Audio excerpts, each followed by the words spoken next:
Now, how should we do this? Is English all right? We don't need translations and stuff. We don't bother. Okay. So the title of this talk was proposed by Udi, and the title is Radical Grace. And I would start by asking, with the first round of questions or comments, I will try it. I arrogate myself the role of the moderator. I'm sitting between two very talkative men, so I hope I will be able to impose some kind of order. So I would start by asking, what do we mean by radical grace? And here is the book by Udi. What does a Jew want? Money. A book. It's a simple answer. A book I really highly recommend for everyone to read. It's one of the best collection of Udi's papers, reflections on the Palestinian-Israeli situation, but bringing into play a number of historical issues, artistic work, etc. There are also interventions by Slavoj, Žižek, by Alain Badiou, by Julie Butler in the book. So in the book, now if I quote, Udi, you say about your film Forgiveness. This was at the occasion when the film was first shown in Ramallah. You say this movie was born of grace. Law and grace are two key elements in Jewish religion, and these two should not be forgotten. Now of all times, when we are in a chaotic state of war, when people are losing their sanity and the guns are firing, being able to sit together in Ramallah and talk to each other through art opens the gates of hope. So you put your own movie in the perspective of grace, and thereby not only your own movie, which is done out of grace, but the very fact that art can speak in such a situation is already a certain sign of grace. So radical grace, what do we mean by this? We start with yours. It was your proposal. Whoa! And then you had it coming. You proposed the title. No, And I can speak maybe for 1.5 Yeah. hours, and you will not be able to speak Slavoj, and that will be No, a true that's why event. I'm asking you now a sub-question, Yeah. because what would be a non-radical grace? You. Oh, okay. All right. I have another quote from the book, which is a quote by Slavoj. Maybe we start with these two quotes and see how they fit together. This is the place where Slavoj, page 176, speaks about Christian grace. And he says, Christianity is caught in the economy of exchange, that Christ's redemption is buying us off from sin. He paid the price. This notion of redemption and grace is a catastrophe because it involves a trick. Apparently it's a liberation, but one in which we are forever indebted to Christ. This is for me the ultimate superego nightmare. So here we have it. One kind of pronouncement about the notion of grace, and the other, the opposite one, speaking about Christian grace. How do we figure this out? Okay, before we start the fight, I really would like to thank you so much for having me here. I know it's not a way that Slavoj liked me to speak, but maybe I'll start with graceful. It was really an honor to show 3 of my films here, and it's very unique things, and I feel also that, and that's last time I'm saying it, but I feel also that I owe a lot to you, Slavoj, on the way I developed those thinking, until I met you and I realized that it was all a mistake. But and there is something very personal here about radical grace that will be not so much about the thematic. I came here 2 years ago because I was thinking that my next book will call Radical Grace. And it was, I came here to speak with Slavoj a little bit, some of the ideas. And my mom, I just got to notice that my mom died. And I was here. And whoever saw my film and know a little bit, my mom is really maybe the most amazing Israeli Jew woman that was she created the civil rights movement. She fought for gay rights before the new dark gays in Israel. She was growing among really generals, macho men, and created a whole discourse of herself. And when she was dying, she got dementia. And suddenly this strong woman that I knew so much at Fight Everyone became very weak. And there was something that I got very attached to her then, to this place that was very graceful in a way. And she started to move from Hebrew to Yiddish. And this was also very interesting movement from the language of the sovereign Hebrew, the Zionist language, the language that we conquered, to the language of, there is echo, right? It's like in the cave. I'm a filmmaker, remember, I have to direct the sound also. So she's very important for me in the dialogue is with the mother that in the end went back to exile, or to the language of exile. And when she died, Slavoj really didn't know what to do with it. So he tried to hug me and he hurt me because he doesn't know how to show feeling. And in the end he said, you know what, I'm a communist, I know to show feeling by bureaucracy. And he went and he bought me my tickets and arranged me to come back to Israel. And I saw it as a very graceful act from him. And I thought that I should come back here in another time and to remember my mom, where I heard that she lost. And she's, for me, was kind of a radical grace. And that's when we speak. You know, when I tried to come here also, when you invite me, you heard that the foreign minister of Israel didn't want me here. Some people who heard about me said, no, he's a self-hated Jew, he's whatever.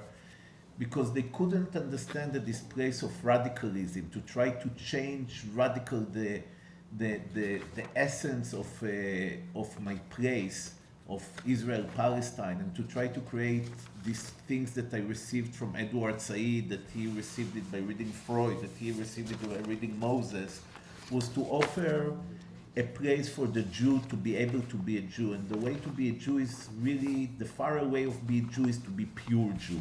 Purity is the opposite. Pure Jew is the opposite of being a Jew.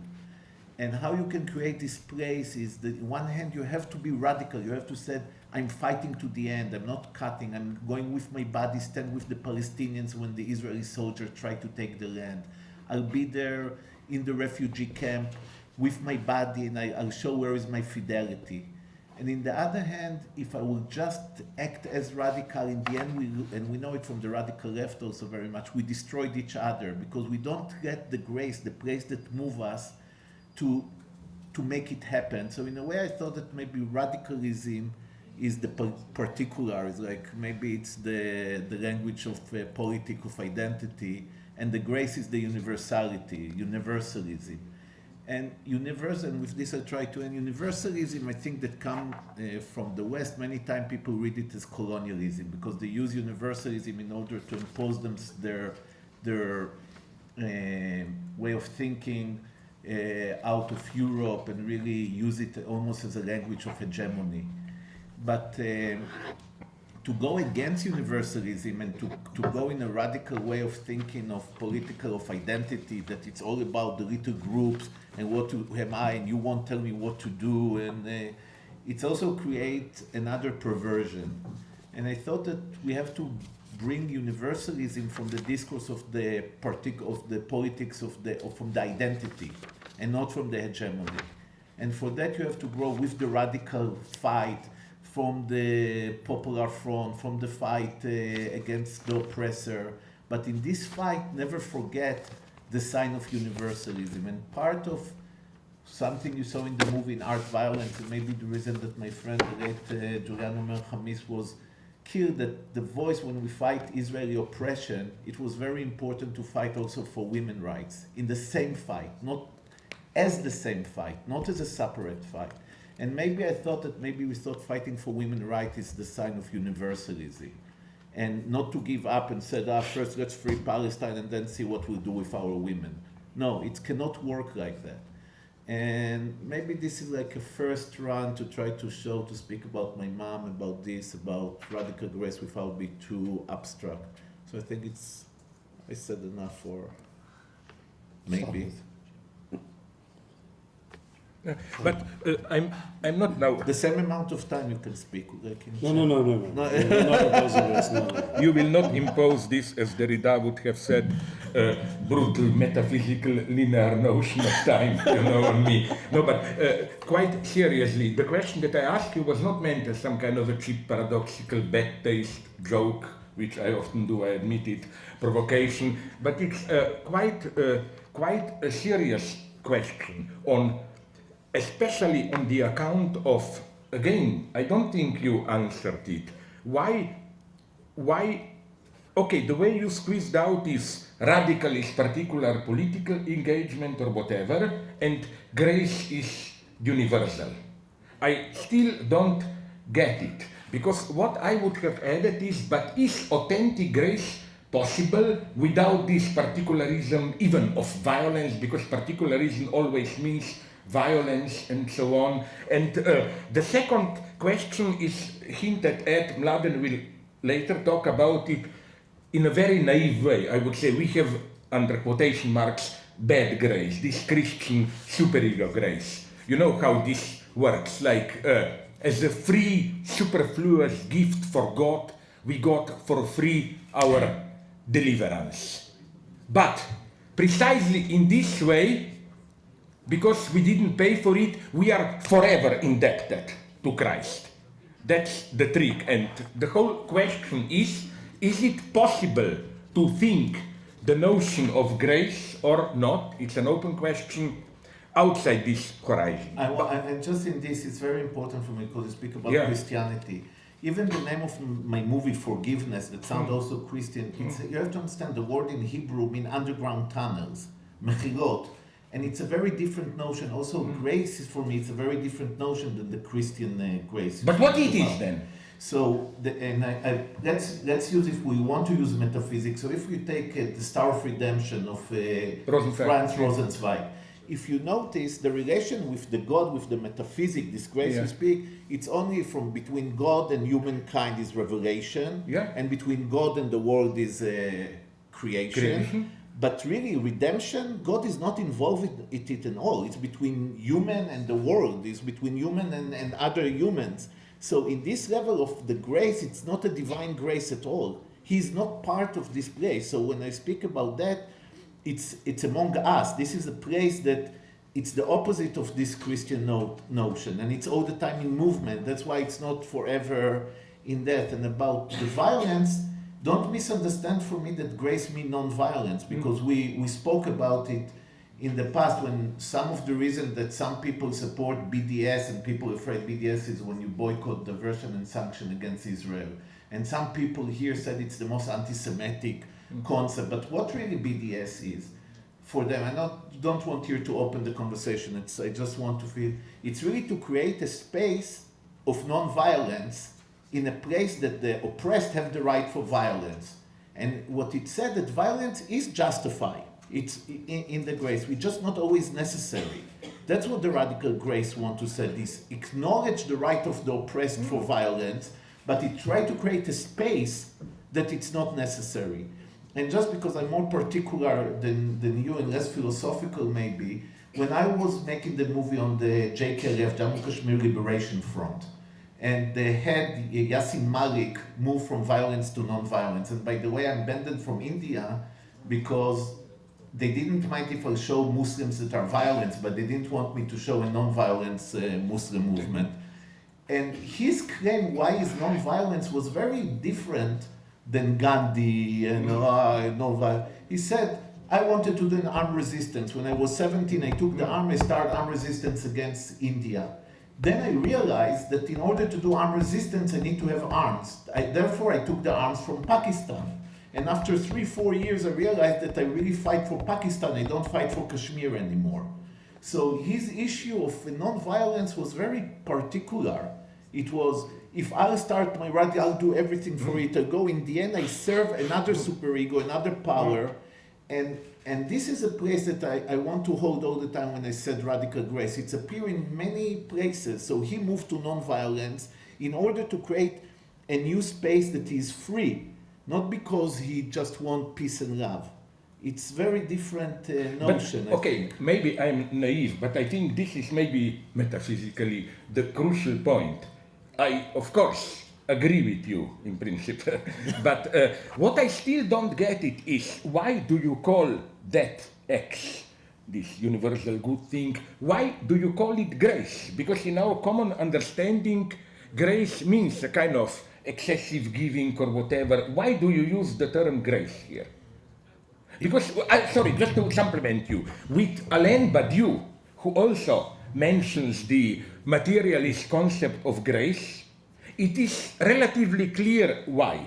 He means simply this involuntary, like, event is a grace because it surprises you. Grace in the sense of it's not the result of our work, of our strategic analysis. Something emerges, a new space opens up without a reason. It's like given in this formal sense, I see it in Badiou why grace.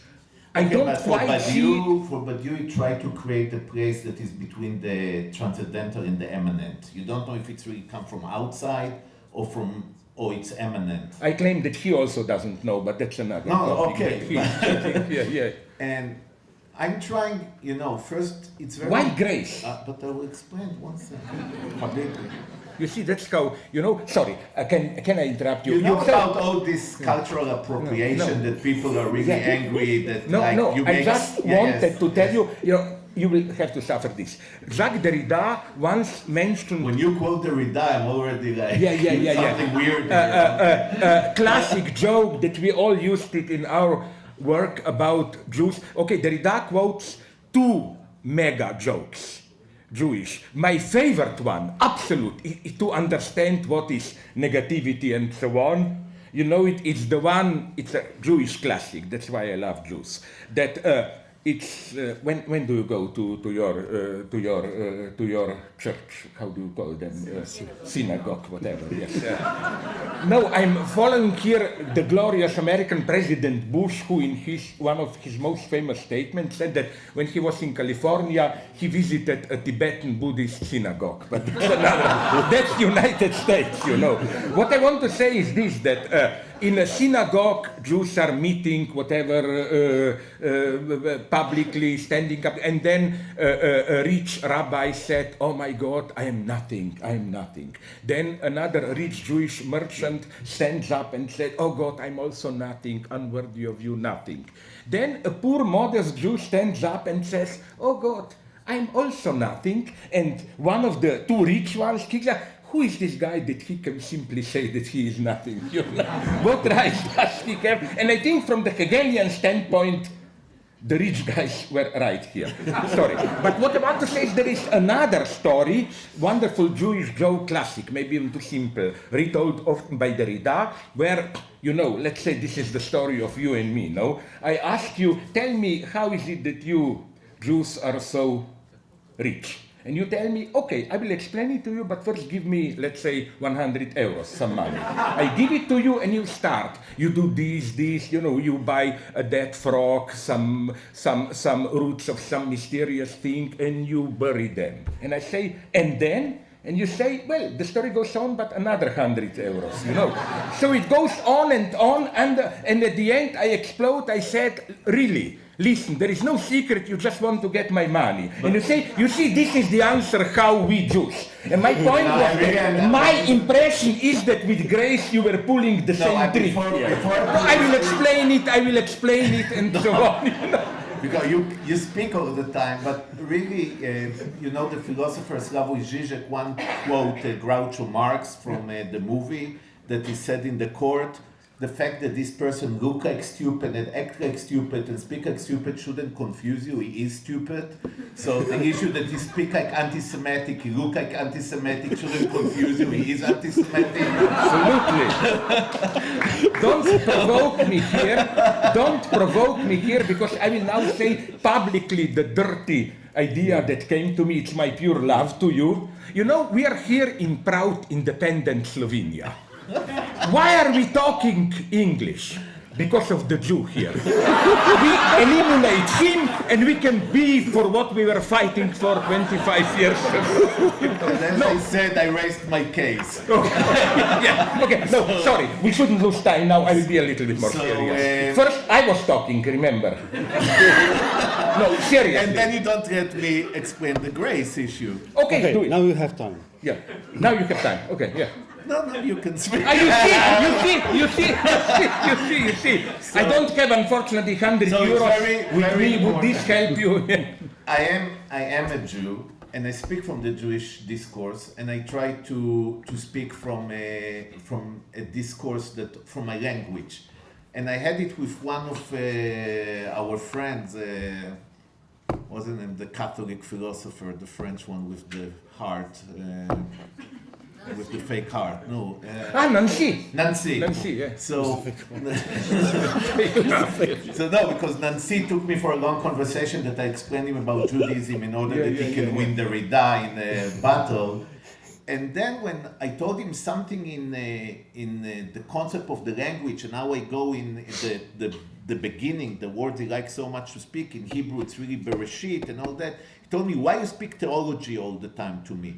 And I realized that when you go through genealogy of language in Latin, you think it's philosophy. And when you do it in Hebrew, you think it's theology. And this is a big mistake. Chesed, the word for grace in Hebrew is chesed.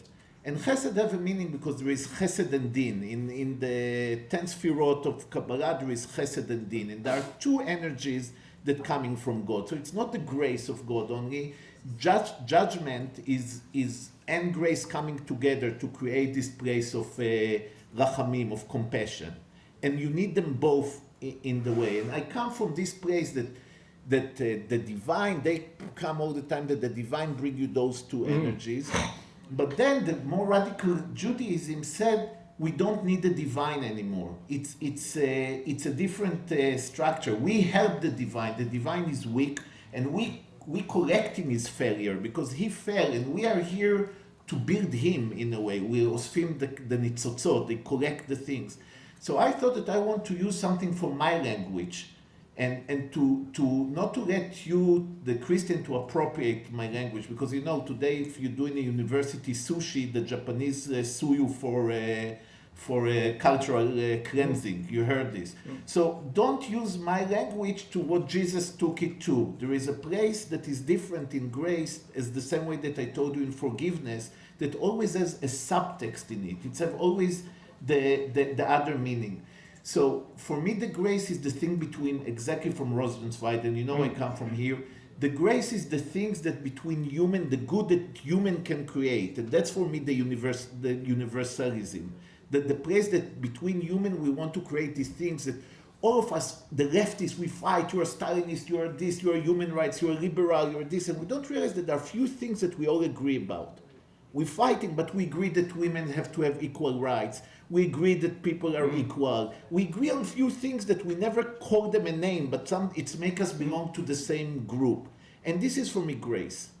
This place is the grace. The place that I cannot name it, but it's there in all our discourses. Why is this grace? Why is it not? Because I choose to call it grace. Now. You can call it donkey, you know. No, not donkey. It's grace because this is the place. This is the place that we all kind of, we don't have a name for it, but we feel that it's belong to a giving to each other, that it's a place that creates the place that we are equal. Why don't we say a shared hermeneutic horizon? We can say grace is much shorter. Okay, no, maybe we go but too far here. But the issue is, before we go on this, and if you can choose, the issue for me is the problem with radicalism. Because if you brought Badiou, so when he support a huge massacre in Pol Pot, Cambodia, and all that is when radicalism forget that should be grace as a protection, some of the best of us go to a very extreme places. Because we forgot this place of seriously, I would have, I basically agree with you. And I just want to say, what wake you in the end now that you used to be a communist? Why you speak like a Western liberal recently? Listen, no.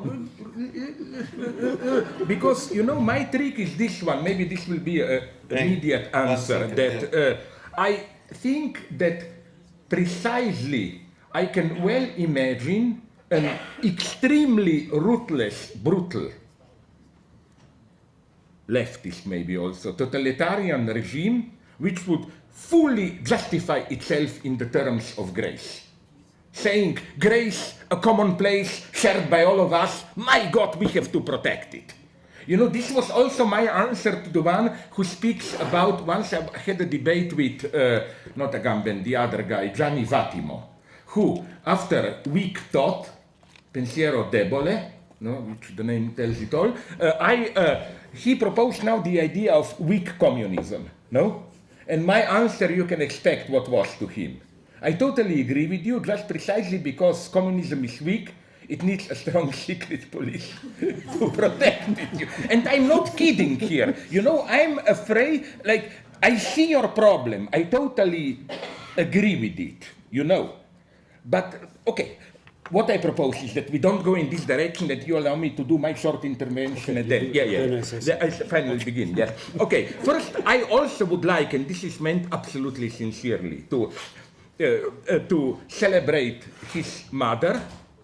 He was a wonderful woman. Just to give you an idea, she was one of the great original Zionists. She fought in 48 war and so on. So she was there, but at the same time, it's really a kind of a moral wonder. Almost, she was touched by grace, as I would have put it. And she, for example, for a couple of years, his mother was a minister of education in the last normal Israeli government, Rabin government, no? And you know what she did? This was heroic act there, as a minister of education or what, yeah? She, for the first time, she ordered this, how do you call it, school books, textbooks for elementary schools and so on. They also included parts of how, let's not forget that Palestinians were also victims here, you know, the first dissonant voice in official education. But I want to remember her through a wonderful, I'm ready to die for such stories, anecdote. Was it she told me or you that she told you? When she was a minister, she visited as part of government delegation, not Poland, I will not repeat that one, Japan.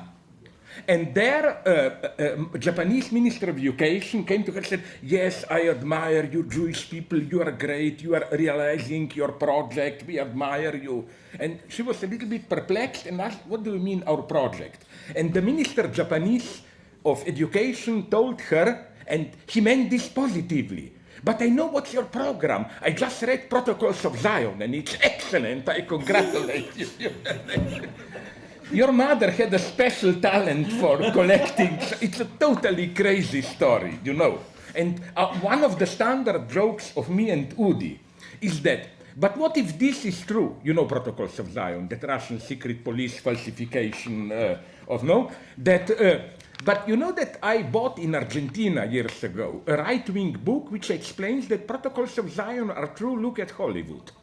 Hollywood was invented by Jews to make people stupid, no? Now, okay, let's do more serious things.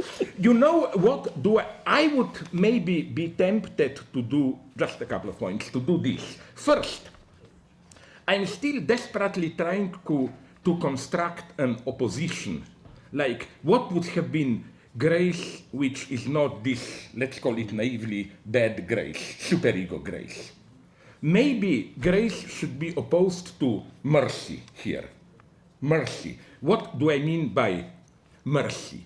Everything that is so fashionable today. Mladen will talk about this, you told me later. You know, in what sense we are today in a period of grace. What is the predominant form of grace today?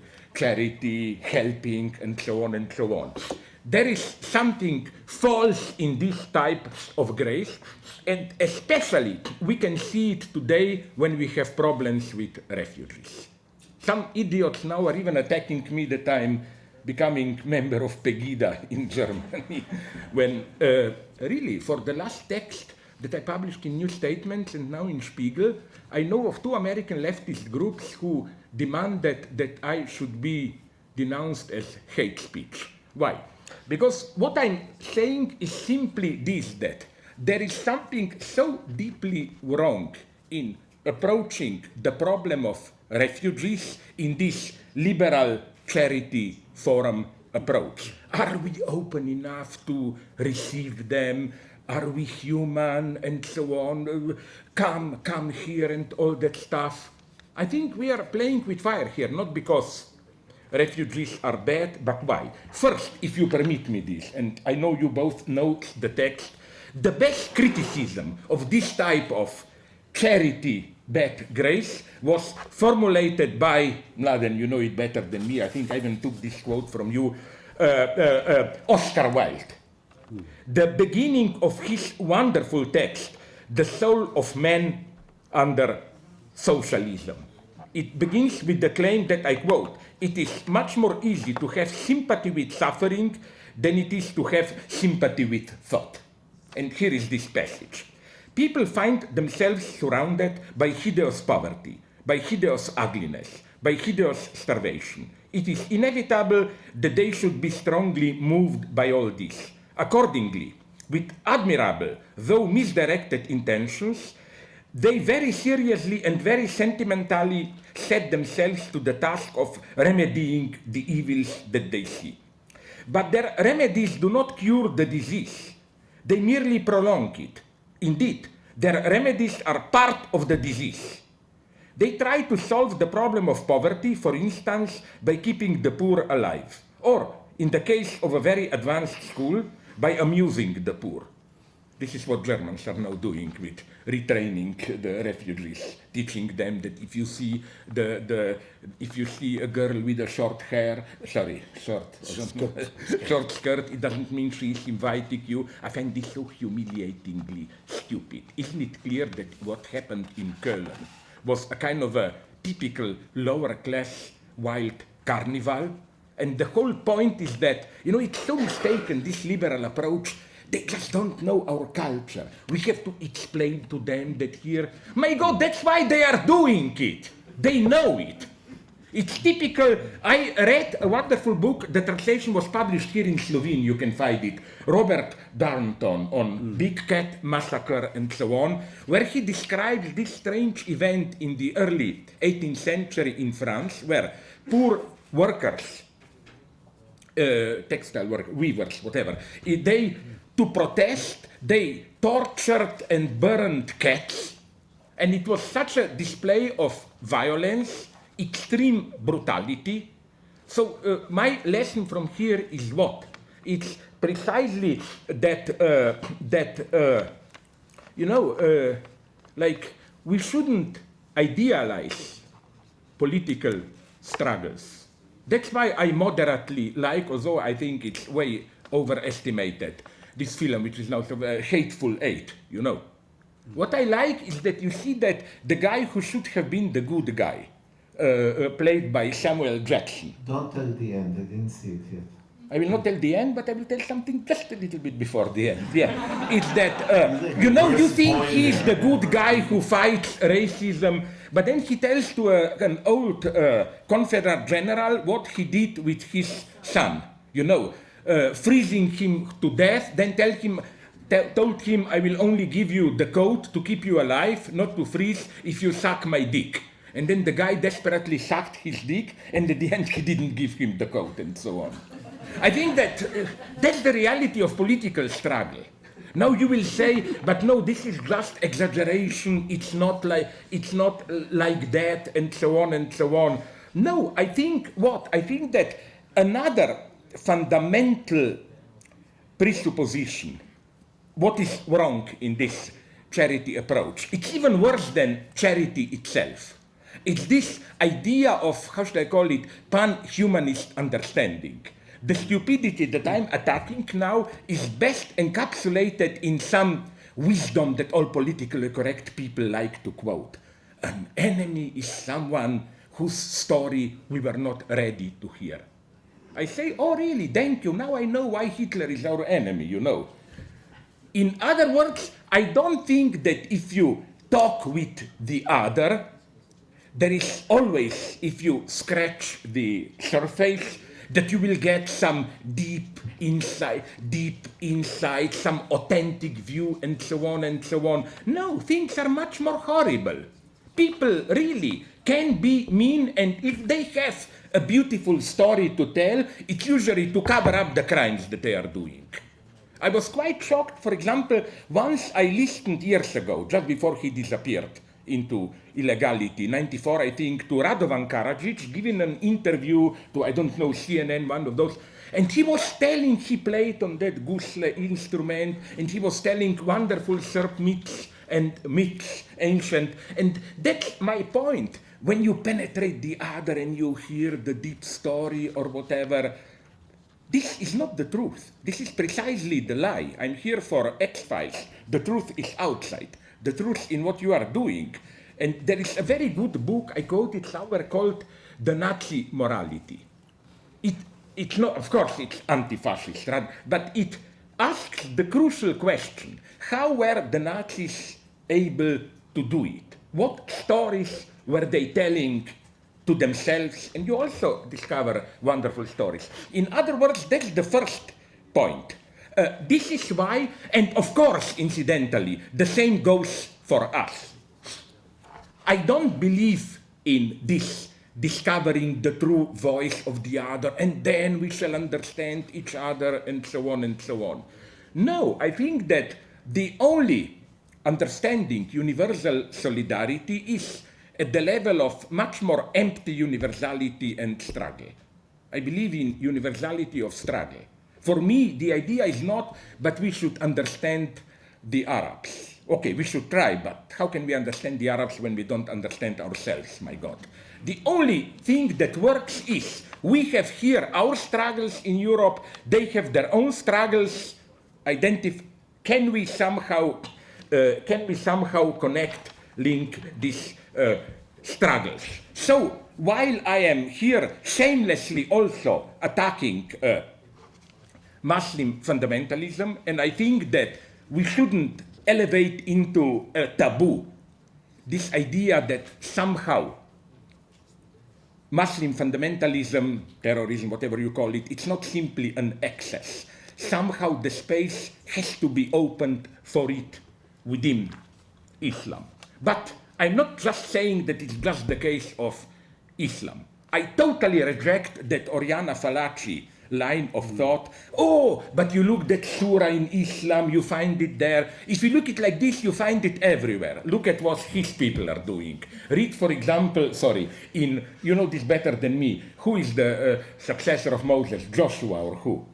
How, you know, when they come up seeing the valley, then Moses dies, and Joshua is told by God, basically, kill them all, Canaanites, and so on and so on. So, and I'm not blaming also the Jews for that. I'm saying that all religions have this horrible core. But what I wanted to say is that I think that, and here I agree with Alain Badiou, who now published a very short book on all these violent attacks, that it's not, he gives a very nice, although I think a little bit simplified account of how we have in global capitalism three main, although I think he simplifies it a little bit, three main subjective positions. First is we, the pro-Western middle classes. We think we are it. We have the top civilization. We stand today for human rights civilization and so on.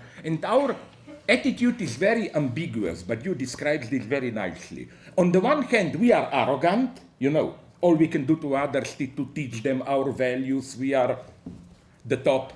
But at the same time, we feel threatened all the time. The others are a threat, will they, whatever.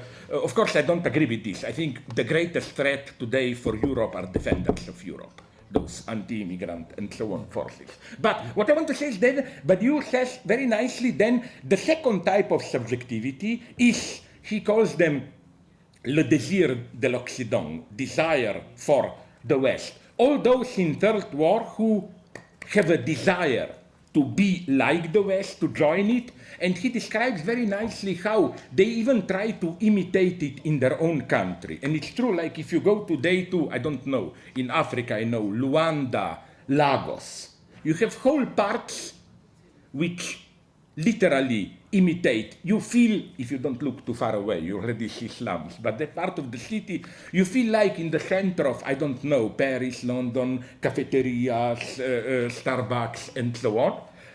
And then you have those who are excluded, and he thinks that Muslim terrorism is really hatred, envy of the disappointed, reversal into hatred and nihilist self-destruction of those who, that it's still a perverted form of appearance of the desire for the West. So just my final point, I will finish quickly. So again, this is very important. Although we can play this game, like, and I think this game doesn't work neither for Muslims nor for the Jews. Namely, this game of look at the roots. Like we have in Slovenia a philosopher whom I once knew, Tine Hribar, who likes to. He published in Slovene Main Daily a couple of weeks ago a text where he basically, you should meet him. He basically blames you, the Jews, no? He said that even Islam took it from the Jews, and he quotes all those passages like, you know, Moses, Aaron, and then, and so on, how this monotheist, absolute, murderous attitude comes from. So you can play this game with Islam, and so on and so on. But you know, all religions are opportunistic. You can find quotes for everything. Like, don't you find this in Judaism somewhere? Is it Kabbalah or already your more sacred stuff? This wonderful quote like, always be good towards refugees. Don't forget that you were once a refugee, and so on. This basic identification of being a Jew with a refugee. Even Islam. No, it's not all darkness. I should surprise you. And insofar as you remember old Yugoslavia, not with any nostalgia, you should be surprised. You know, I remember when there was the civil war in early 90s, with surprise, we established that the only great Jewish community in ex-Yugoslavia was in Sarajevo. You know why? Because it was a Muslim city and they let them there be. We, all of us others, we threw them out long. But what I want to say is that the key to this fundamentalist violence and so on is not Islam as such, it's a certain reaction to global capitalism. You will have your... No, he also has to speak. No, don't worry. I am the hero. I, like Christ, I'm sacrificing myself. And I'm Judah. Sorry? And I'm Judah, man. It's like very obvious. Central Committee will decide what you are. No, sorry, let me just finish. I'm coming to the end. Seriously. What I'm saying is that today we live in a strange time, which is a really paradoxical time. On the one hand, we are more and more, at least we in the Western developed countries, politically correct. You know, you look a woman for too long into the eye, it's visual rape. I was already accused. I did like this in the United States, you are visually raping me, and so on.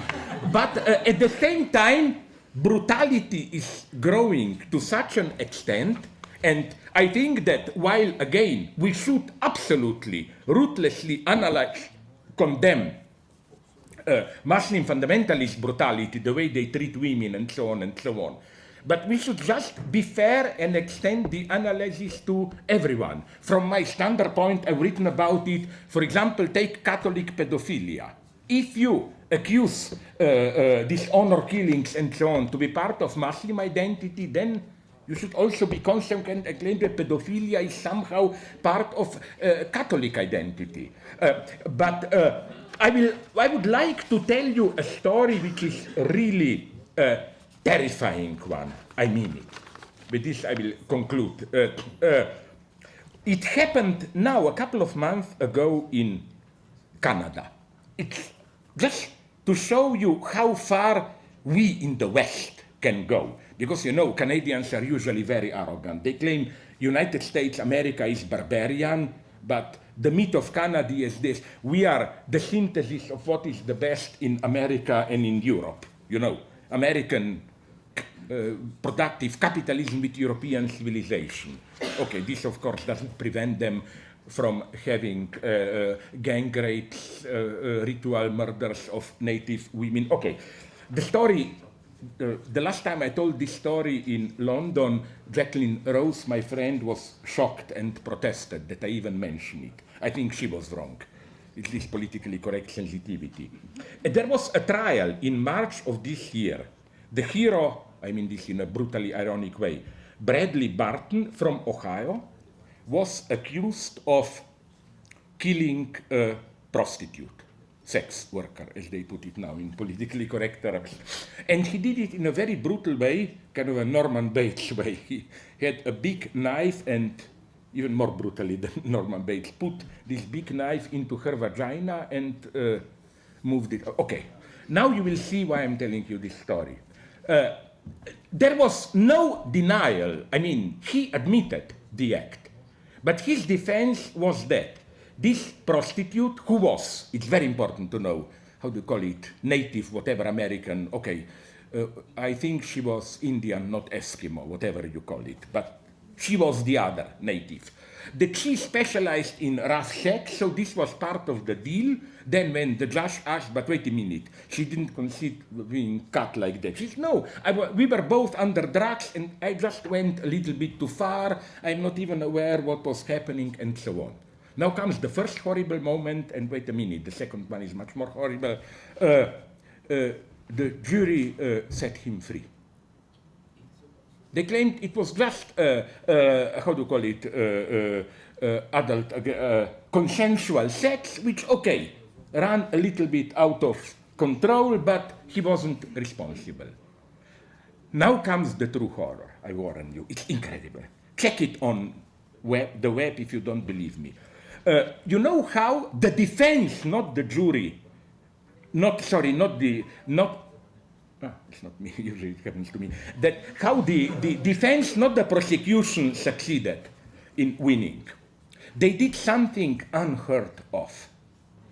They brought into the courtroom the torso, all the central part, real torso, not photos, of the body of that woman, displayed it to the jury with legs spread, and the lawyer for defense explained, you see this cut, it was probably done like that, and so on. What I find so horrible here is, first, one would have thought that if you display part of a body, that it would evoke sympathy for the victim. But no, that part of the body was so objectified, whatever you call it, that it evoked no sympathy, and it was accepted. It was the first time in Canada that part of the real body was shown there, analyzed in detail, and it was then afterwards a little bit of a shock. Because of course everybody got it clearly that imagine if it were some drunken Indian Eskimo raping a beautiful rich white woman. Would they show her torso like that? I mean, this incident, which even shocked me a little bit, this incident shows, I think, that this type of brutality that is at work here, and the brutality for me resides precisely in the fact how something like this was acceptable as a normal case. This is, I think, again, the incredibly brutal dimension of our own Western societies. I'll put it like this. Whatever we can attribute to Muslims, even in Daesh there in Islamic State, I don't think something like that would have happened there. So it's absolutely crucial to be aware that in what sense violence, especially, I often make fun of feminism, but here, my God, even I have a little bit of a good heart, although I don't believe it, is exploding. And what worries me is that a new type of violence is emerging, which is ritualistic violence. Here you see how right Freud was when he emphasized how unconscious is not some reservoir of primitive irrational instincts, but it's symbolically organized. For example, another story that I often use. What is happening in United States, South and North. In Ciudad Juarez, you have many women who now work as unmarried women, cheap workforce for putting things together, then to export them to the United States. And there is a whole tradition, at least a couple of dozen a year happened, of these girls, young women who work, are kidnapped and then raped and killed in an extremely brutal way. First, around 50 men raped a girl, and then it's really, even for my tasteless taste, it's too much. It's very ritualized how. First, with scissors, they cut off her breasts, then, and so on. But you know what's so shocking? This is the usual story in that part of the world. The only person, although everybody knows who is doing this, the only person arrested was a mother of one of these girls. Try to bring it to a court. But what is important, you see, is that it's not irrational barbarism. These murders are strictly part of a collective ritual. And the same thing happens in Canada. There is in Western Canada, around Vancouver, a tradition that young white boys, when they get drunk, they kidnap, because there are reservations close there, they kidnap an Indian, or whatever you call it, Native American girl, and not in that way, but in a similar way, serially rape her and kill her. And again, the same story, nobody is accused, not only nobody is condemned. You know why? Because the police systematically tries to reduce these cases to domestic violence. No, it was not us, it was probably her mother was a drug dealer, whatever, and so on and so on. So what I'm trying to impart on you is precisely that. This type of charity attitude, benevolence, taking care of is, I mean this strictly, is the other side of this extreme growing brutality. And if I finish, I didn't even read it to the end, this quote from Oscar Wilde, let me just finish it. They try to solve the problem of poverty, I read it, by amusing the poor, but this is not a solution, it is an aggravation of the difficulty. The proper aim is to try and reconstruct society on such a basis that poverty will be impossible. And the altruistic virtue have really prevented the carrying out of this aim. This is why we work with false grace, charity, helping them. No, change the circumstances. Nobody is even trying to do it. Nobody, we act as if, my God, all these people are here, now we have to help them. This is stupid, not we should help them, let me be clear. But what I'm saying is that, my God, the question to be asked is, how can we change the situation there? Where are we co-responsible for it? My God, this refugee flux is not a problem of charity. I hate these titles.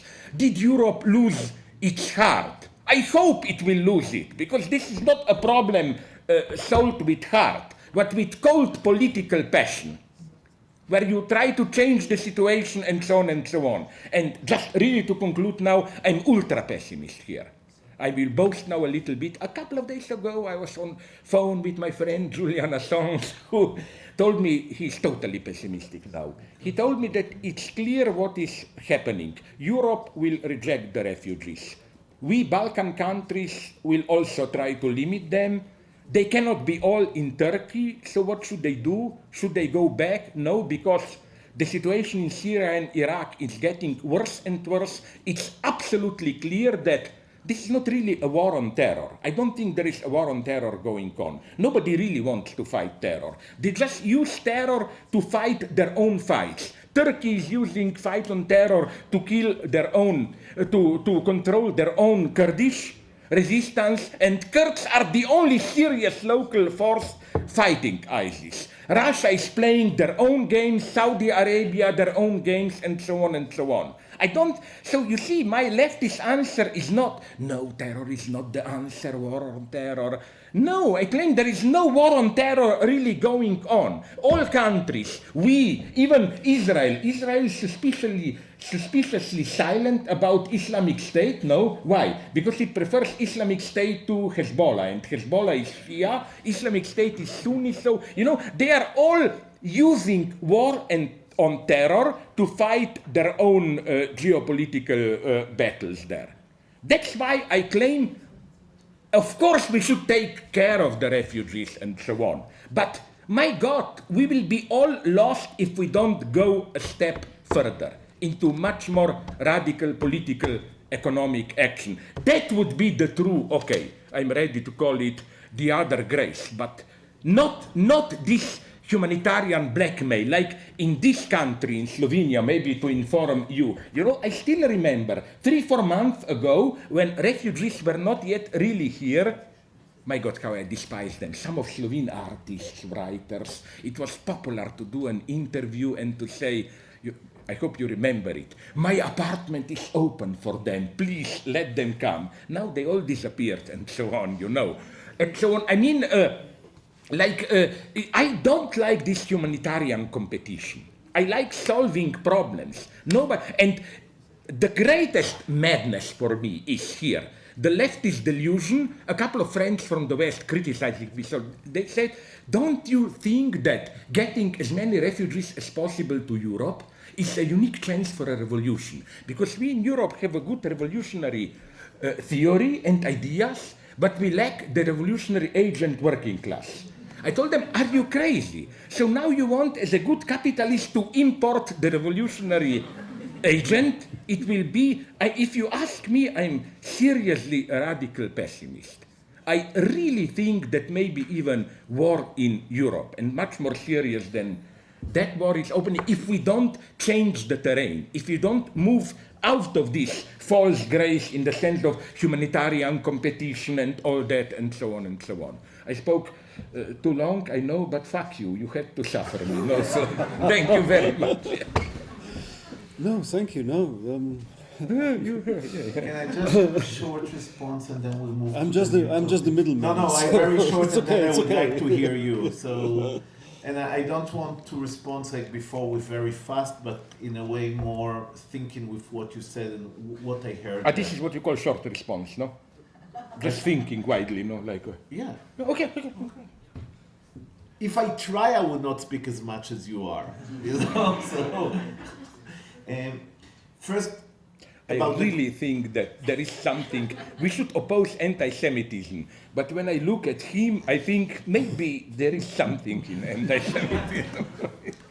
So I just want to speak about the radical grace. Again, you separate the word grace from radical, and by that, then you and me agree more than on everything about this patronized charity. So the issue that you have to think about those words together, it's like, you know, take socialism and call it national socialism, and you change the meaning of socialism. So if you take grace in the word and you add it radical grace, you create a new creature here. That's really, and also I want to say that this radical grace word came to me, and it is maybe important, and I know it's not so much your language, but it came from when I spoke the eulogy to my mom. So for me, when I spoke about chesed in Hebrew, it has connect to a feminine revolutionary woman. That it's different, and that's when in my movie Local Angel, when I show Hanan Ashrawi and my mother, it's a whole different discourse when. And I won't say that women speak different than men. I won't make it so simplicity. But a certain feminine voice that comes through inside the white male language, it's the only things that can destroy the white male language from inside. And that's only if they just be graceful, ta-ta-ta-ta-ta, it's nothing. It just repeat the patriarchal language. But if it's come with radical grace, it is a moment of that can... Just a test. Would you add to this line my favorite one? And I will again accuse me of being a Christian. Joan of Arc.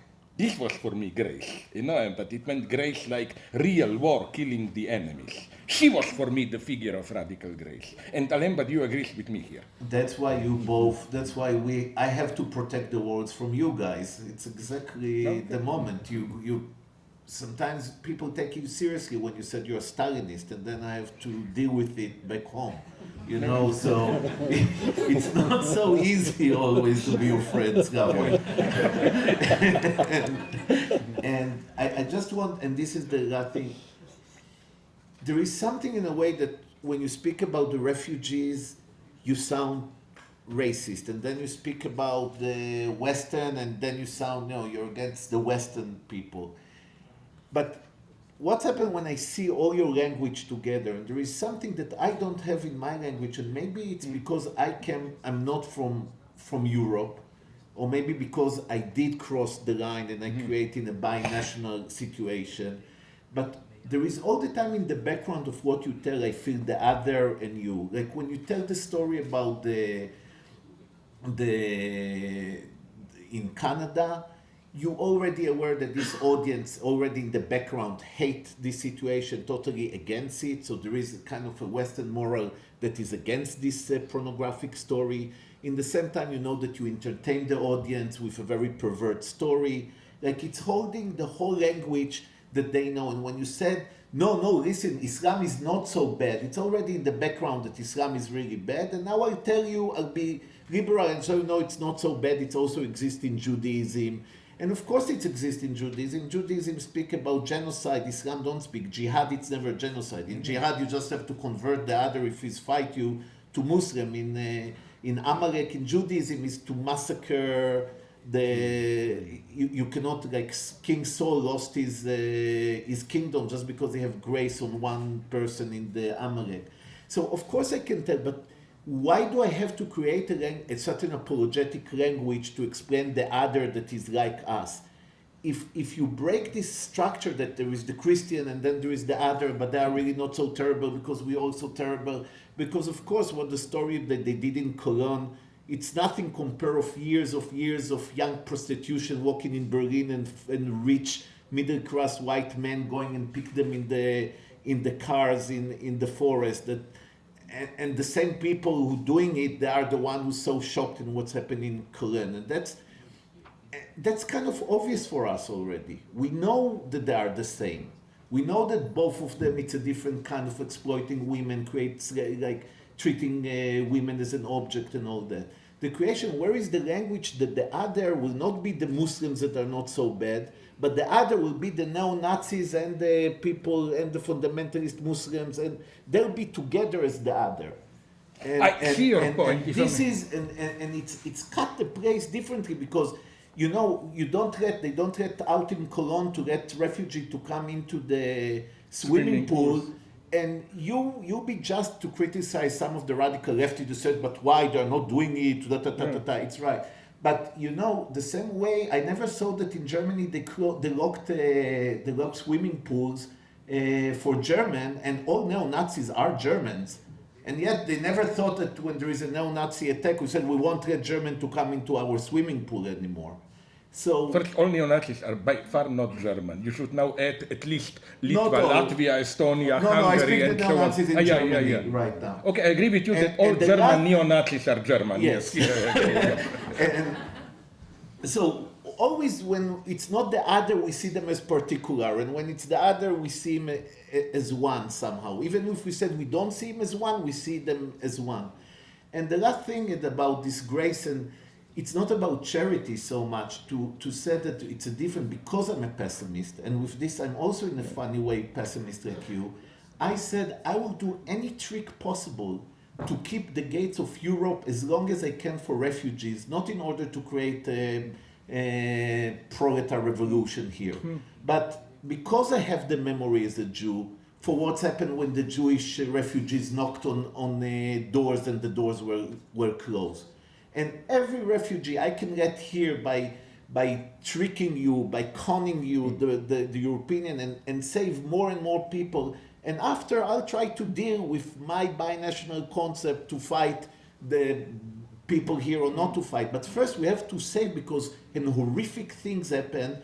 And I just want to end, like if in the refugee camp of Yarmouk, people were massacred. And their parents and everyone are from Israel, from Palestine, and they cannot find refugee in Palestine, in their own hometown. But somebody from Russia that is a Jew can come and find refuge in Israel, but the Palestinian refugee from Yarmouk are massacred and cannot find a refugee. I feel that I have also an obligation. If I cannot open my doors, I will open your doors to them, because you kicked me out from here. So I will open the doors for the Palestinian refugee for Yarmouk as much as I can to bring here. And even if I don't know exactly all the theoretical way how they will live together, first of all, I will save them. No, can I just very briefly, Yeah, and go then ahead. you No, should go cut. ahead, Yeah, go yeah. ahead, go ahead. First, when you said, you know very well why I also, because it's too abstract to say, yes, it's all religion, this, that, they are all. I am maybe overreacting to a certain hidden taboo, which is very much part of the Western so-called radical left, which is taboo on so-called Islamophobia. The moment you mention anything like that, you are accused of Islamophobia. I'm just saying, let's really do what you are doing. And I'm not saying blame the Islam. I agree with you. They have it all and so on. When you said about what you said about refugees and so on coming to Europe, I wonder if I agree with you. You know for what reason? It's easy. You know what I would prohibit you? This reaction. Okay, people follow your politics. 10 Angela Merkels pop up in Europe. Kommen Sie, come. No? And then you get in 5 years Pegida and Le Pen in power. And what will you say then? Nothing. You will be satisfied in your stupid left. Oh my God, you see, we were right. I'll start Europe a fight is... Here. Sorry? What do you mean? I'll do a fight. What can I do? Yeah, when you will lose. But Maybe I will lose, but no, I have more soldiers. I want to... I will lose already from the beginning. Don't No. you see it? Look No. in Israel, look in Hungary. There is no Jews in Hungary, and there is less Jews in Hungary, more anti-Semitic there. I don't need the refugees to have Lapan. The refugees just the excuse from Lapan. Europe, you're becoming fascist without the refugees. No. You lose No. already, yes. No. Yes. No, Yes. it's too simple. It's too simple to blame the refugees on that. That's the truth. It's exactly the absent, and that's, the good part here, that everything I said now, I learned from you. No. Swear to God, really. No, you know yes. what I mean. I agree with you That was that a it's good not. move, no? Yeah, I agree with you that it's not the refugees who are the cause. But if you, the anti, it's the same as if you say, and it's also true in exactly the same way, that for Hitler it's not really true about the Jews. It is true about the Jews. No. Yeah. No. I think Jews fit in just a certain phantasmatic point which could have been... That called the Jew. Yeah. It's not necessarily the Jews. In the same sense here, I claim that, okay, I will put it like this. I agree with you of this anti-immigrant, blah, blah, or no, anti-immigrant, sorry, what you call European fascisation, and then that this is not a reaction to the immigrants and so on. But I think that just playing the politics of bringing in the refugees without any... I agree with you. I don't say that... Yeah, everybody is saying that they agree with me, but then I ask you, what are you doing? No, I have more concrete concept than Do you. it. I'm really going in. We create communities, mixed communities that are fighters, that believe. That's what I do in my... Because Israel is not so different. We don't let the Palestinian refugee in also because we claim there'll be too much Palestinian in the Jewish state. We use the whole European, like the whole Zionist movement, it's a Protestant country. You understand that Zionism, it's Protestant. It's not Judaism. It's like we go, we conquer, we teach the other. The same language we use in Israel. We won't let the Palestinian in because they get majority and will be more fight and all that. And we, in order we create communities that are Palestinian and Jews will fight together. And here, instead of said yes to bring refugees or not to bring refugees, and all the new text you write about bring them in order, no, go bring them and join them. Join them and create a language, because half of the refugees are people who run away. It's like me, half of the refugees are intellectuals from Syria, people who run away from ISIS, people who run away from Assad. Some of them are from communist regime. Now from Turkey, probably many leftists will run away pretty soon. I don't know exactly, but find your community and join them, but don't speak about them as the other, that maybe we should bring them, maybe we shouldn't bring them. If we bring them, what we'll do with them. We have to find a language that is not not duplicate the language of them and us. And it's not easy. I don't say it's easy, but at least I know that I'm doing it. I will fail probably like you. I don't think that I bring any success, but in the meantime, even in Berlin, it's so interesting to see in Berlin a whole young Israeli Jew that ran away because they cannot handle anymore the hyper-fascist Israel and also the prices there. And when you do a party in my home in Berlin, you suddenly see like 100 people, and almost half of them are Palestinian who ran away from there, and half of them Israeli Jews, and they almost speak the same language.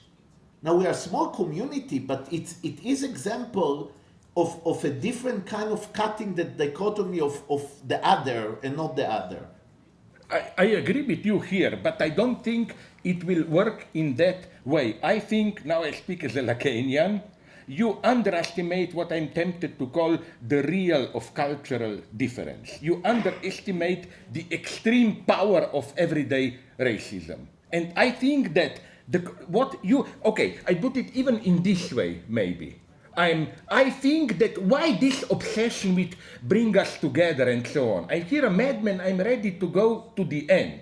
For me, which is a model country of peaceful ethnic coexistence in Europe. You know which one I admire. Switzerland.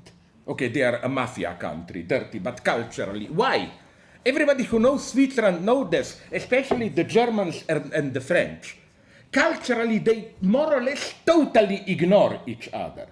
And that's why they have a nice life. I don't believe in this forceful integration. I want distance. My idea is not... I'll end it with kind of agreement with you, and we'll move to Mladen. The agreement, it's what you said, it's exactly what Edward Said said in Freud and the non-European. Yeah. When he offered the language of binationalism, it doesn't try to create this harmony. That's, by the way, why we use binationalism and not one-state solution. The communists or the Popular Front, they use one-state solution, like one man, one vote. We all individual. And when we speak one about, woman, no vote. I like the second part. When we speak about binationalism, it's exactly, and I can end with this quote of this beautiful poem of Mahmoud Darwish: "Let us walk together in two separate ways. That's good. Yeah, Let here us I walk totally together agree. and Yeah. let us be kind."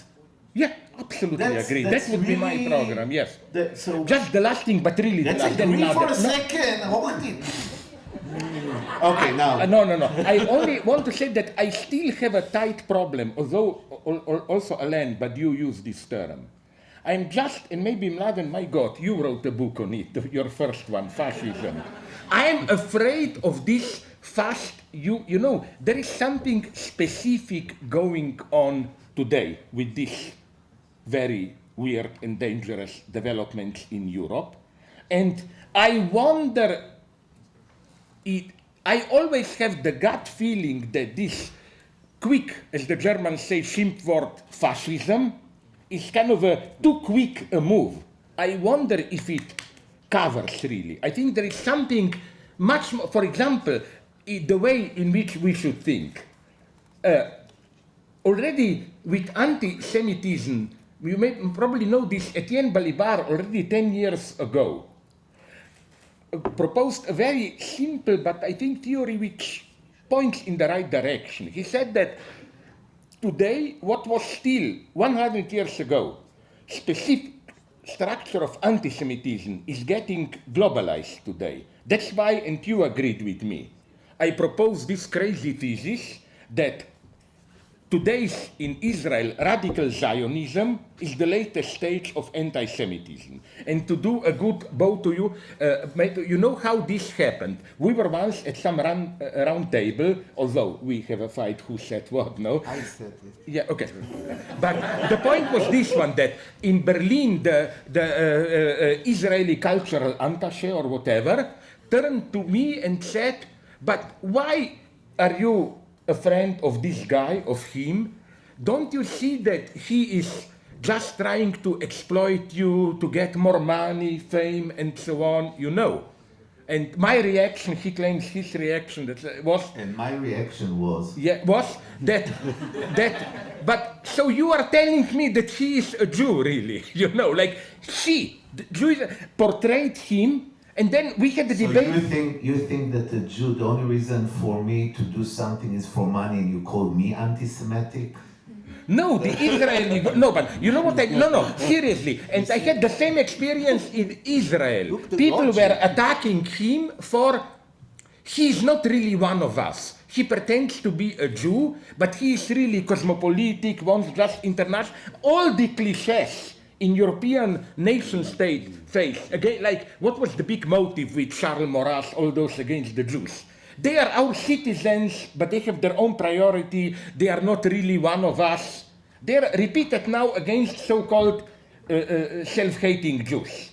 So I absolutely, seriously, I take this, that today's Zionism, I got your lesson that original Zionism was something much more subtle, even with potential progressive views. But today's official anti-Zionism, I mean, things are getting so crazy in Israel now. Do you know that now you have a couple of politicians who are members of Netanyahu's government who are saying publicly, let's stop the game. West Bank is ours. Why? Because it says so in the Bible. And then I'm asking myself, wait a minute, if this is not religious fundamentalism, maybe, you know what I mean, like then Israel tries to present itself as a civilized secular country against, this is a very sad movement, because I claim that the ultimate victim of all this will be precisely the Jews. They will precisely lose what you will talk about there, this universal, they will just become another land-grabbing nation. Here is your lecture, by the way, we just brought it for you. No. In our, me and Udis, immediate, in our incredible mercy and benevolence, this is our grace to you. We now allow you to talk. It's incredible how graceful we are. I'm shocked at my goodness. So. Yes, well, this is impossible. Yeah, but I don't know if real. It's real. I don't know if I can say anything after this. I mean, it all just went in all directions. But maybe I will stick to the initial problem I had with this, and this is why we started with the question of radical grace and whether grace makes sense, or whether there's a good concept of grace, or whether there can be a separation, a distinction between grace and mercy.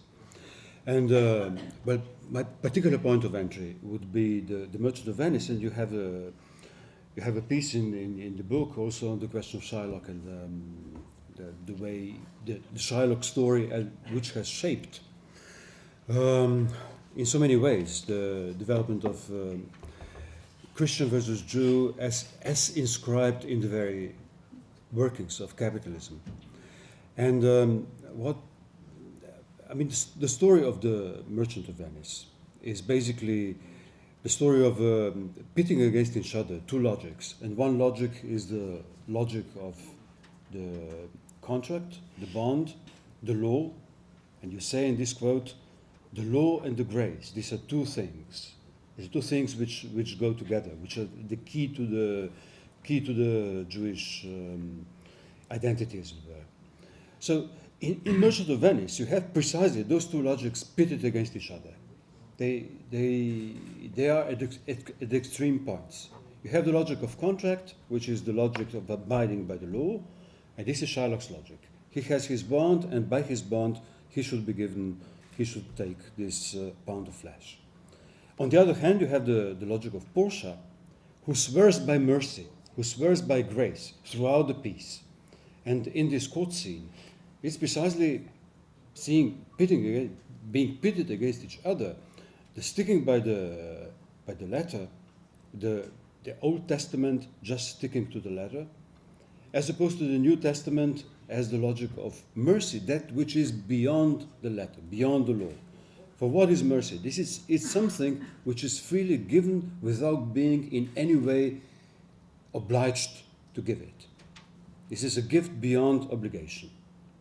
And when they try to convince Shylock to give up the bond, This is the argument she uses. Okay, by the bond you win. But isn't mercy something infinitely more? And she has this famous speech on mercy. The quality of mercy is not strained.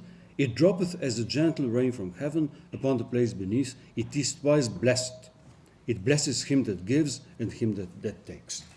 And this is, I think, a very essential definition of mercy, of Christian mercy for our culture, which came to shape the very ideas about what Christianity is.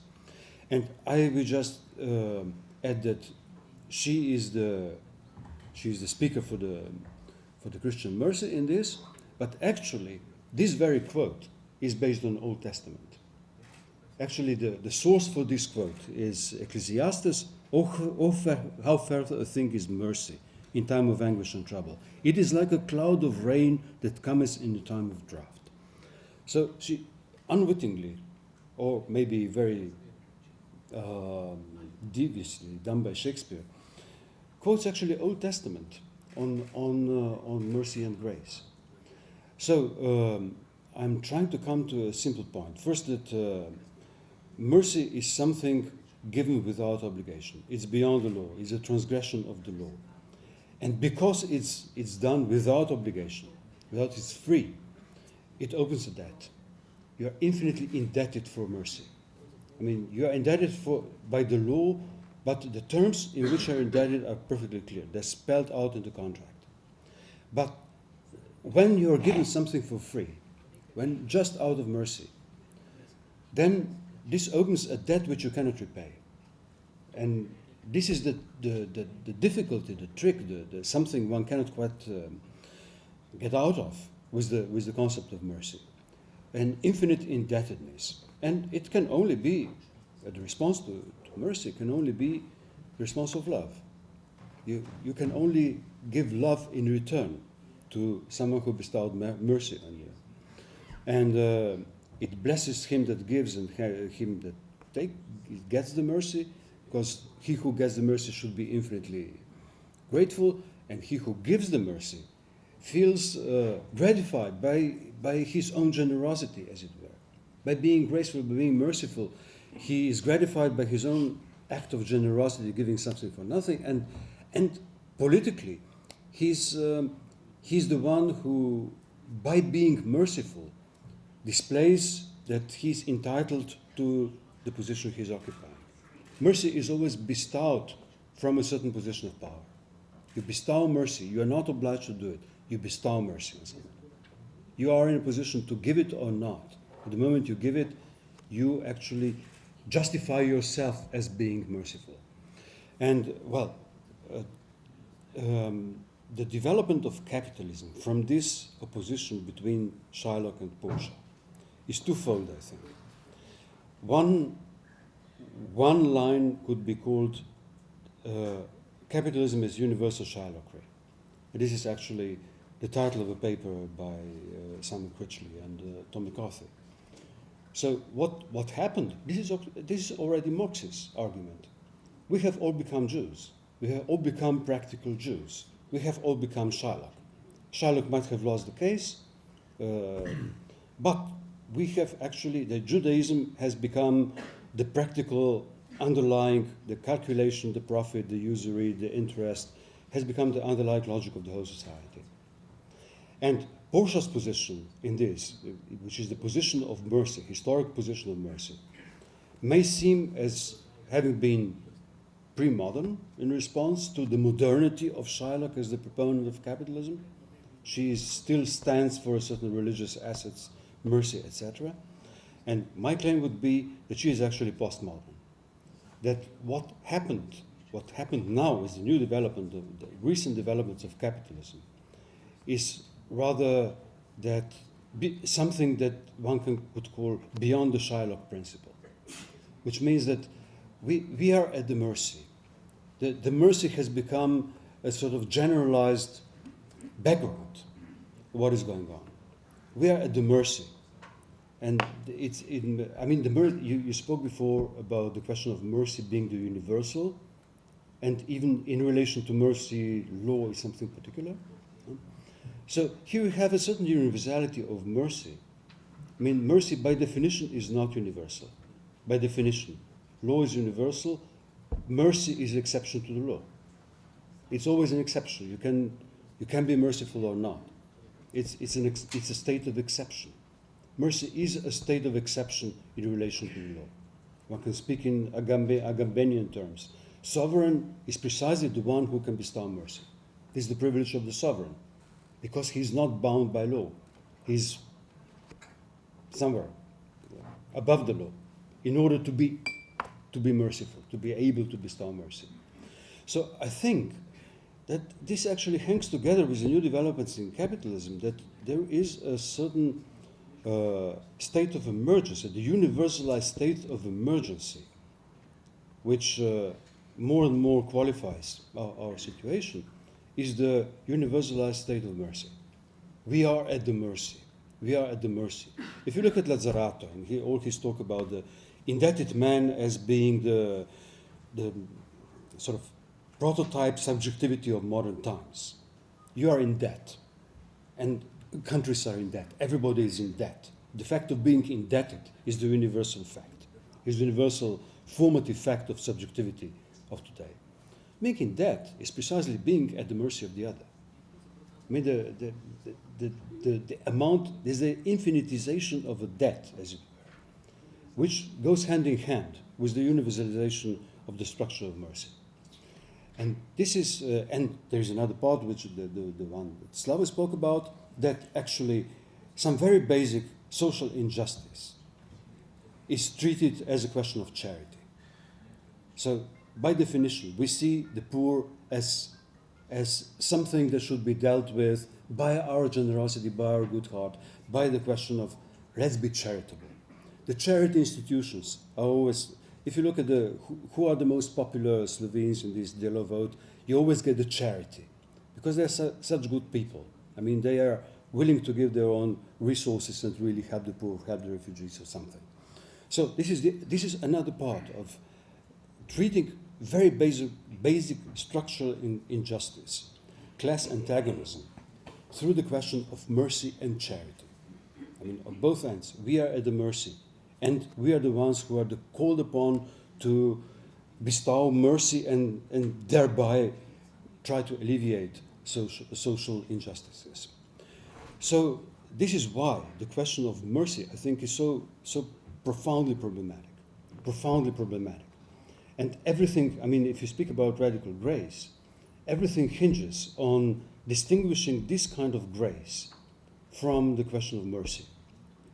And from the whole superego logic, the more you are, the debt you cannot repay, the more you give, the more you are guilty, the more you are indebted, you cannot get out of it. So this is where my theoretical interest in the question of inventing a certain grace, which I don't know if grace can ever be equated with universality, because grace is an exception. If also in this Badiou line of thinking, I mean, he speaks about grace. Event is a grace, precisely because it's exceptional. I mean, you are in a state of grace if you are in a state of great exception from the universality of the law. So this is where I think conceptually the problem lies, of that quote that I read in the beginning. So the grace and the law are the key ingredients of the Jewish identity. How to configure them? I can see how they are configured in a Christian civilization, and it's a catastrophic way. I mean, historically it has become more and more catastrophic. And here, yeah. You helped me so much to think. I mean, really thank you for that. And I'm going almost to take it the opposite place, but without you, I think I couldn't do it. I see Shylock very different than that. It's definitely is not capitalism. Portia is exactly the Christian grace, and it's not stage of exception. It's exactly like Agamben said that stage of exception it's eminent to the law. It's not really out of the law. It is the law. And it's exactly what the grace of Portia, it's exactly the universalism that I said that come from colonialism. What does Portia do? The minute she rules, she called grace. The grace is only for the privileged. the minute the case is end, she calling grace. And when the minute it comes, she can call Christianity to destroy them. Suddenly when the law, the universal law doesn't function, the universality of the God, of Christianity, of the grace is really there in order to serve only the privilege. And Shylock is the opposite for me in this story than capitalism. Shylock is the radical. What Shylock is doing there, he tells them, you, the privilege, you, easy for you. In a way, it's like Slavoj said, always the hegemony want peace.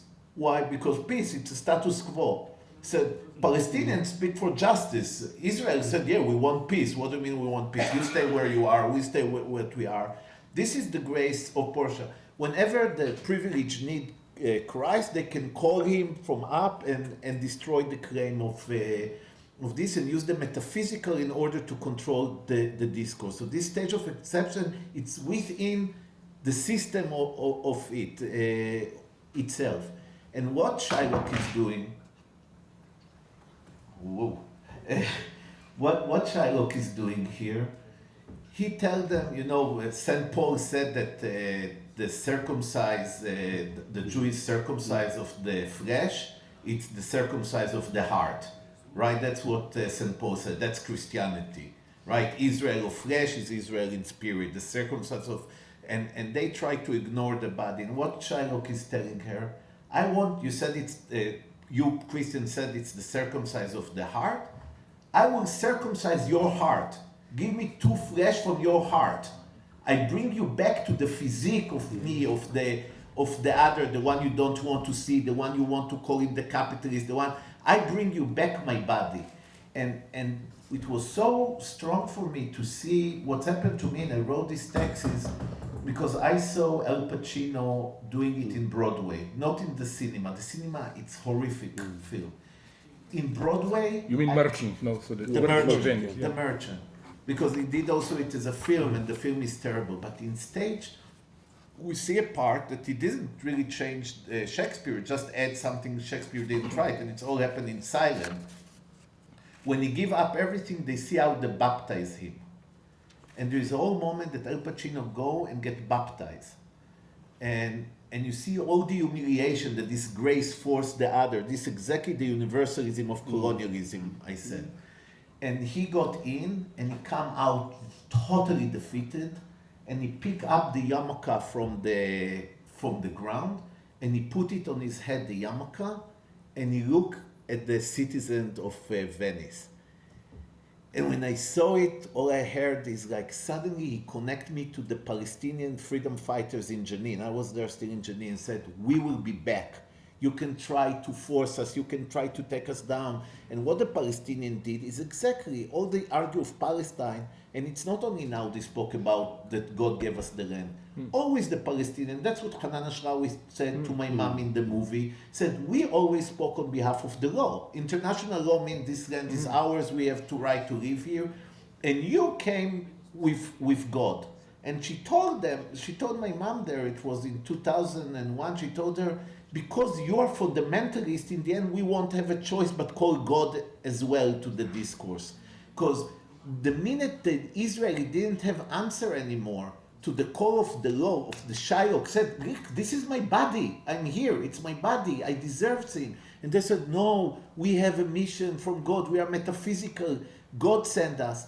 And when you spoke with liberal Jew in Tel Aviv, and a certain time they couldn't explain in which right they built Tel Aviv University on the Palestinian village that never did any wrong for them. Sheikh Mounis, in a way, was a friendly Palestinian village that Prime Minister Sharet promised them to come back because they were friendly. And the minute they left it, they destroyed it and built Tel Aviv University. And when you speak with them, that's when we came with this amazing sentence that the people in Tel Aviv, even though they don't believe in God, they're sure that God promised them the Holy Land. And this is the grace of the colonialists. They can call whenever they want the metaphysic. And Shylock is the resistant. So when I speak about grace, it's exactly the opposite. So maybe it's good that we speak about terms, and maybe it's first time that maybe I am designated Jew here. You know, that for me it's a whole different thing. Shylock is the radical grace for me there. He stands against the whole... Why is fighting for it? He said, you stop treat me as no one. Like you stop this using your culture and your grace and Christianity to do whatever you want with me. It's time for you white men to take responsibility. This is really Shylock for me. Well, about Shylock, I think he's I'm a really good Jew, right? No, I protect my people. No. I think there's something profoundly ambiguous about Shylock, and I really think he's a great figure of this because of this ambiguity. And Merchant of Venice was the most popular piece in Nazi Germany because the Nazis thought this is the only classical play which can be used as anti-Semitic propaganda. And at the same time, in 1936, there was the first Jewish production of Merchant of Venice in Palestine, with Shylock set into the role of the national hero. So you could see, in precisely the same time, Shylock could be read in these two completely different ways. And if you look, Marx, in the first volume of Capital, he quotes Shylock twice. First, he speaks about a certain law in the 1840s in England, which tried to protect, a law which was implemented to prevent children, women labor, and to shorten hours, working hours. But the capitalists, I mean, the owners, the factory owners, the managers, they found their ways around it. They found the loopholes in the law. They just read the law very literally, stuck to the letter of the law, and there, in order to, well, not to do what the law was actually aimed at. And there Marx quotes Shylock and says, "My deeds upon my head, I crave the law." This is what the capitalists say. So if the capital could speak, if there was a prosopopoeia of capital, what would capital say? It would quote Shylock. You will know. Wait. This is why the Marx is anti-Semitic. No, wait. This is the first quote. And then there is the second quote, where he speaks about the proletarians, and he puts a footnote, and he says, just a moment, "You take my life when you do take the means whereby I live." So this is the words pronounced by Shylock when they confiscate all his goods. Yeah. And if there was a prosopopoeia of a proletariat, if proletariat could speak, what would it do? It would quote Shylock. So it's highly symptomatic. The Marx uses the same figure of Shylock as the sort of prosopopoeia of the capital and the prosopopoeia of the proletariat. He's a completely ambivalent figure. Marx himself understands him in two completely different ways. He's the model oppressor and the model oppressed, as it were. They're on both sides. Can I add something which will be very constructive now, because I want to maybe even try to reconcile you. Believe me or not, I will be very brief. It will show. I think that I would have put it in this way. It's wrong to think that first there is a strict exchange by the rules of law, I pay you, you pay me back, and then there comes the excess and so on. I think the crucial role here is played, I always loved it, by the so-called ritual of potlatch, because it brings the two together. In potlatch, I organized a feast for you here, like we organize it here, you organized a feast, but each of us has to pretend that the move is totally like grace, mercy, you know. In potlatch, you give a gift voluntarily as an excess, but it's regulated, the other has also voluntarily to, and I think that this logic of potlatch, this access to exchange, is all the time part of exchange. It's a kind of a blind spot of exchange. You cannot have, this is why, this is a pro-Shylock argument. That's how I would read you, Mladen. It's ingenious what Shylock does, precisely because law of exchange, no mercy, is founded on an exception which is necessary. The way to ruin it is to stick to it literally without exception, because as you pointed out, the trick of Western legal just exchange is that you always have to have that kind of reference to God or what, an exception. That's why, and I will conclude surprisingly, my ultimate example of grace would be like, you know, I will be evil now, but in a very friendly way. You know, like, you invite me to Israel, potlatch. You are free to come, we love you. Expecting me, no, that So you arranged all that for me? no, what I mean, no, of course I didn't, that's right. What I'm saying that maybe the radical gesture of grace would be to break the potlatch and come to your feast and they say, no, I will not give you a feast. You know what I mean? To break the logic. To break the logic of potlatch. Maybe only in this way you open up the space, you know. So again, I think it's absolutely crucial, this point, and there is Marshall Sainlis, you know, I think that's his name, Salis, who I met him once in Chicago. He asked in a wonderful way all these questions, like why, when does potlatch turn into exchange? And his point is temporality. You know, like, if you give me something, a certain time has to pass, then I pay you back. But if I pay you back immediately, it's considered very unfriendly, very brutal, and so on, all that stuff. So no, I totally agree here, at least with both of you, that precisely there is Shylock is proletarian precisely insofar as he sticks to the law much more than. The problem is not Shylock. The problem is that capitalists who stand for the law are not able to stick to it, really.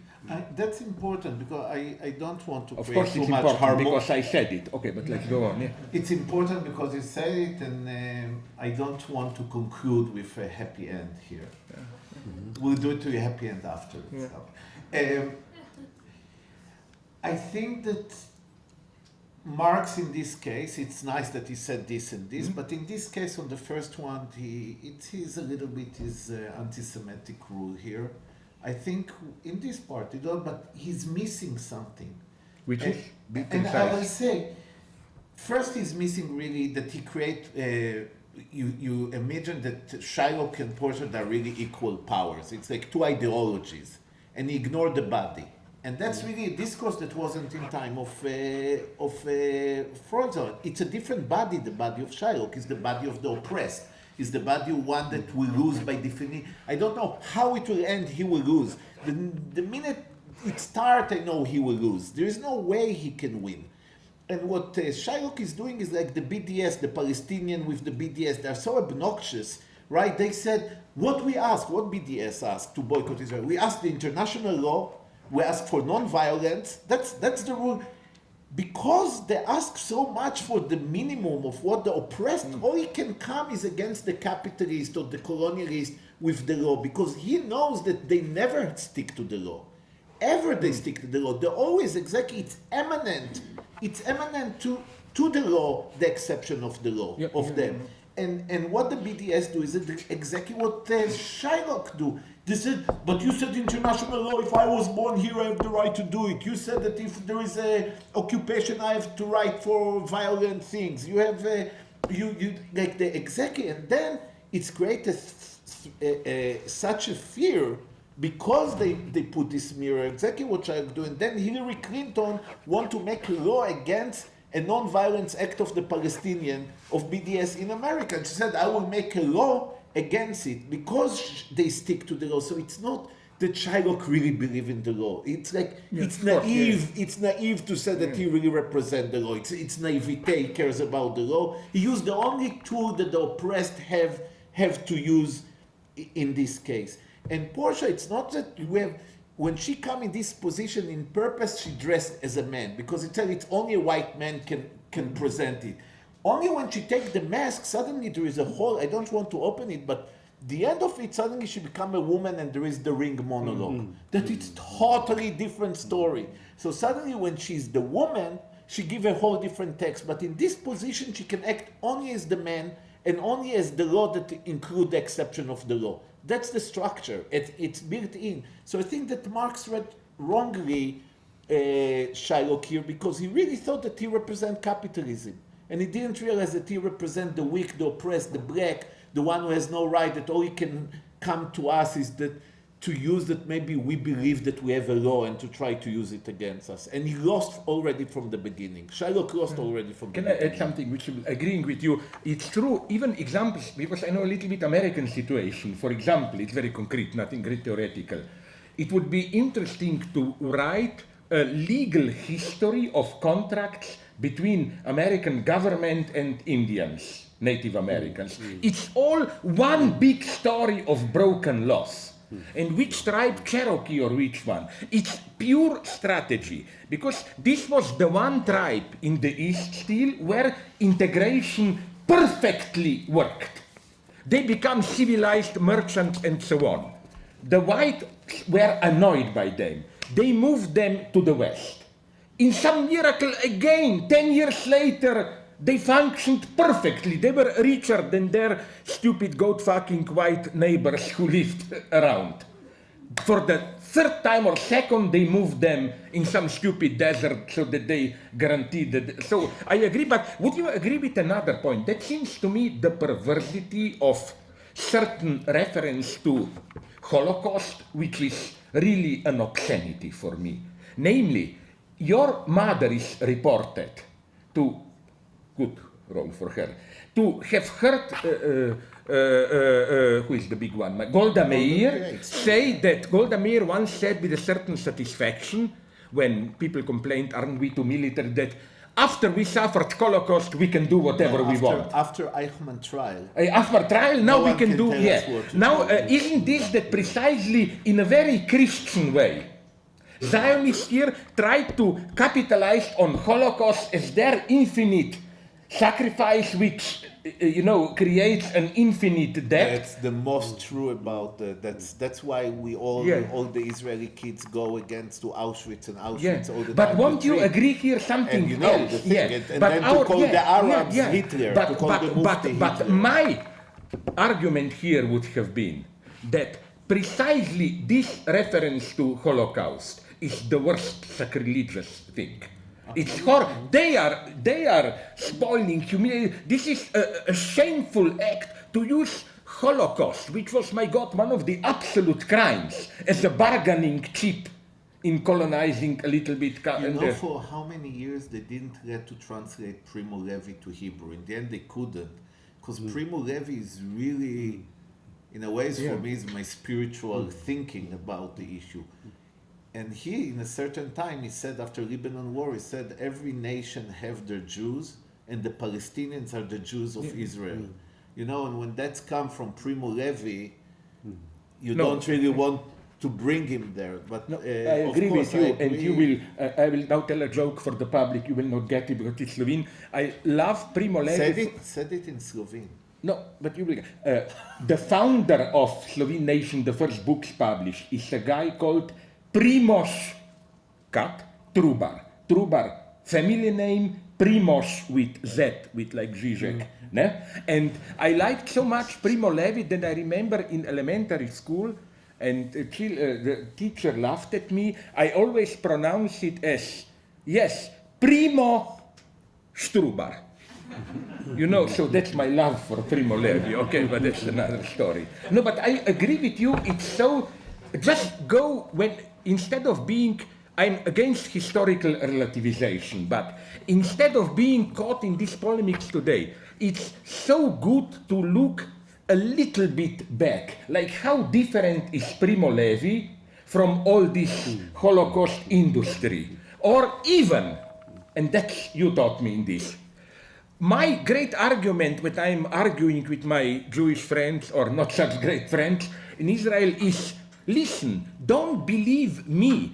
Quote, read your own founding fathers, and you taught me this. What Ben Gurion and Moshe Dayan were saying in the 50s. If you now say this in Israel, you are almost arrested.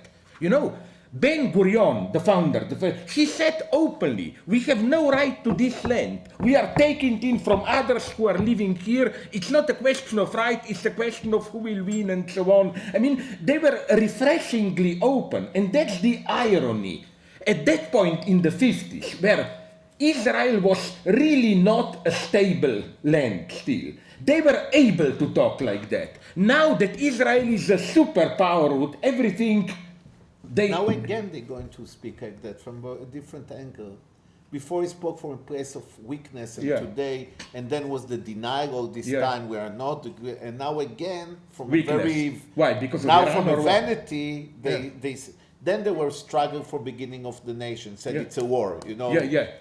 Then after, when we felt a bit stronger, we came with all the liberal explanation. No, we are so good, we are the most moral army, And now when this explosion of vanity, again they said we don't have to explain nothing. Like, if you go to internet today and you hear Israeli writing, let's burn Arabs, why you just burn one family, you know, like stuff like that. They don't look anymore for appearance of justice. So it's like a spiral. But it's you like said, the same, you but said it's another opposite. thing, and here the same thing is happening in Israel is happening all around, also in Europe, in United States. It's that, and you also once we spoke about it, how, and this is really a kind of ethical regression. Things which were up till 10, 20 years ago, part of, let's call it this obscene, half-private, political unconscious. You talk this, but you cannot say it publicly. Now, more and more, you can say it publicly. You wrote about it now, this movie you never saw, but you wrote so beautiful on it, Act of Killing. Yeah. And it's exactly when there's no shame anymore. There's They no- describe, you have to see, it's one of the most amazing documentary ever. On The guy was in It's he was really, here. when the shame is not exist anymore, and then now what you do, I remember for so many years, we, the leftists in Israel, we tried to convince that there was Nakba, that we killed people in 48, and that we took Palestinian villages, and we did it in order that we can do tikkun, repair. And everyone said, you are self-hated Israeli leftists. And one day they just said, you're right. And though if they did it, what do you want for us? We also should do it. You know, in one day, instead to tell us that we are liars, they said, you're right, and that's how it should be. And then you're like, what you do with it? You come to Slovenia and make laws. You know. Okay, I think we overstepped all time limits. I only started with the first question I had. With the question about the relation between law and grace. I had two more. Because I'm interested in theoretical question about the universality and the Jewish exception and the relation between these. But let me not start on this because then there is another film. there's another film projection. Which one? Which is like Not mine. an hour. Should have been an hour ago or something. First one is The Man Who Saved Louvre. Mm-hmm. I think this is the point where we should stop. It's a suspended ending, open-ended, no happy ending. I don't know.